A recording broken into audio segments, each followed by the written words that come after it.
The Russians can't possibly protect every other possible target. And the hitting of this general is a sign that they can, kill someone really quite important in the Russian war effort. And as I say, I think we're likely to see an intensification of that over the next couple of months.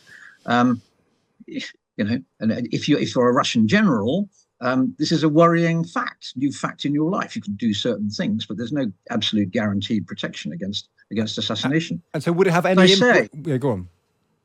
Sorry, well, as I say, yes, it's demoralising if you're a Russian general. The Ukrainians say they killed a Russian general who was in charge of nuclear, chemical and biological weapons.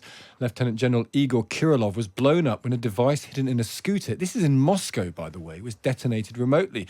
Let's talk to Sir Tony Brenton, former ambassador to Russia. Tony, morning to you.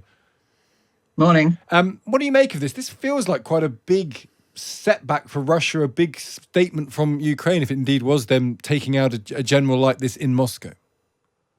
Well, it's the latest instalment in what has been quite a long series of Ukrainian organised assassinations in Russia connected in one way or another with the war.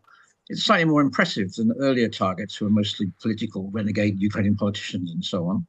And I think they have hit a really quite significant target this time. But it's also a manifestation of the fact that as we move towards the Trump era and quite a lot of pressure on both sides to end the war, so both sides are intensifying their activities to make sure they're best placed for that moment. And is the argument that actually on the battlefield itself, Russia is probably getting the advantage as we get closer to Trump, and so Ukraine needs to do some things that sort of redress the balance a little bit? Yeah, I mean, the Ukrainian intelligence services, the SBR, who apparently did this, are pretty impressive. There's a bit of an epidemic of assassination going on around the world. Yeah. So the Israelis still do a lot of it. The Indians have joined the game now. But the Ukrainians have shown themselves as being able to take out really quite striking targets with very striking. I mean, I know Moscow very well, of course, and it's a pretty, in security terms, locked down environment. So for them to be able to get away with this sort of thing is quite impressive. There was another one just 3 or 4 days ago when a leading missile developer, a Russian missile developer, was gunned down in a Moscow park.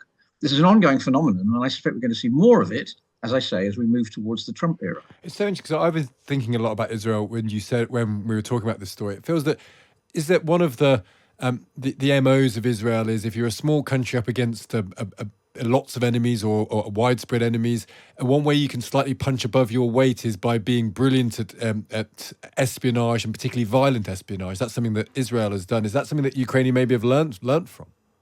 Yeah, I mean, there are lots of parallels between Ukraine and Israel. As we look at the future in Europe, the thought of having a quasi-Israel in our midst is an attractive one, to the extent that proto-Israel is a good guy rather than a bad guy, but also slightly unnerving, because the Israelis, since the formation of the state, have used Israel as a quite regular, indeed a very visible tactic for taking on all of their enemies, of whom they've had many, of course, and have shown themselves to be very good and effective at it. Now, I don't know, the great problem with political assassinations of this sort, is judging how useful they are in changing the real game.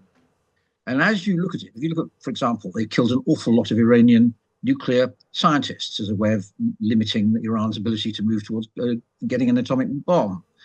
That hasn't stopped the Iranians. Yeah.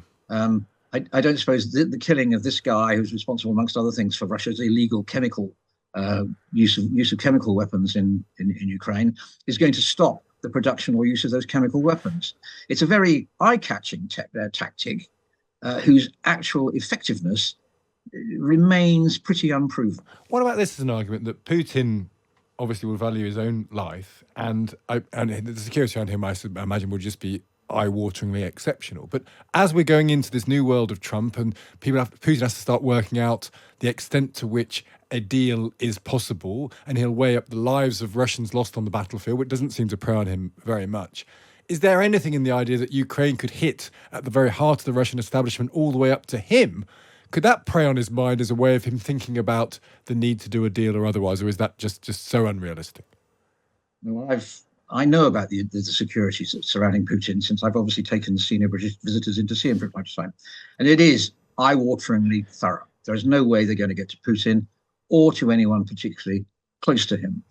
The Russians can't possibly protect every other possible target. And the hitting of this general is a sign that they can, kill someone really quite important in the Russian war effort.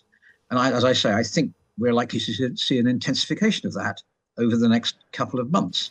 And if you're a Russian general, this is a worrying fact, new fact in your life. You can do certain things, but there's no absolute guaranteed protection against assassination. And so would it have any impact? Yeah, go on. Sorry, well, as I say, yes, it's demoralising if you're a Russian general. Although actually Russian generals are pretty patriotic and will probably regard this as a badge of honour to be targeted in this way.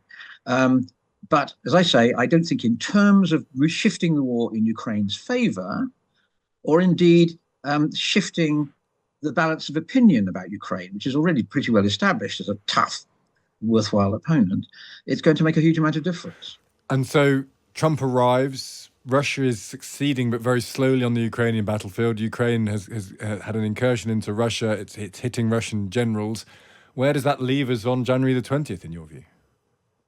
But I'm rather more optimistic than an awful lot of commentators are. Quite a lot has actually shifted in the last couple of weeks, partly as a result of the mere emergence of Trump as the next president of the United States. Zelensky has conceded quite a lot of ground in terms of talking about at least surrendering for quite a long time, not permanently, for quite a long time, the occupied territories, provided he gets adequate security guarantees, for which he wants membership of NATO. Now, it's a big move, and it moves him closer to where Trump apparently is, which is looking initially for a ceasefire on the current lines of conflict. And I suspect also closer to where the Russians may well be willing to end up. There have been odd hints coming out through various news agencies. I mean, Putin himself talks flatly in terms of his original military objectives. But these odd hints are that, yes, a ceasefire on the existing battle lines might be an acceptable first step towards looking for a longer-term peace. So you can begin to see the stars beginning to converge. Now, it's not guaranteed. There's an awful lot of difficulties. There's arguments to be had about sanctions, arguments to be had about where the frontiers ultimately lie, arguments to be had about war crimes trials. But the fact that things are beginning to edge in the right direction, and Trump has nailed a bit of his political reputation to bringing this war to an end, or at least a ceasefire, I find all really quite encouraging. Well, that's a nice way to end it. We'll see what happens. We haven't got very long to wait before Trump arrives on the world stage. The 20th of January is the inauguration. Tony, good to speak to you. Thank you for joining us. Yes, thanks. Sir Tony Brenton there, former ambassador to Russia.